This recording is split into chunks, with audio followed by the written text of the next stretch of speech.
देखा कितना इजी है रूबिक क्यूब बनाना।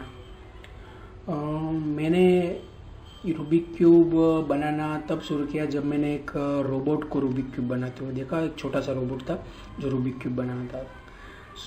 उसमें से मैंने सीखा कि अगर रोबोट रूबिक क्यूब बना सकता है, इट मीन्स कोई टेक्निक्स है, कोई मैथमेटिकल सॉल्यूशंस है रूबिक क्यूब सॉल्व करने के लिए। मैंने वो टेक्निक सीखी, वो सॉल्यूशन सीखे, and then you can see I can solve the Rubik cube.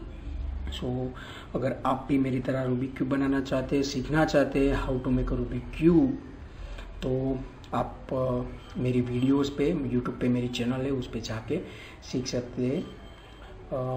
ये इस वीडियो के साथ मेरी यूट्यूब लिंक अटैच है, आप उस पर क्लिक करिए, या फिर स्क्रीन पे दिख रही है जो ये लिंक, वो आप उस पर उसको नोट करके मेरी चैनल पे जा सकते हैं और सीख सकते हैं एक cube banana. Thank you very much.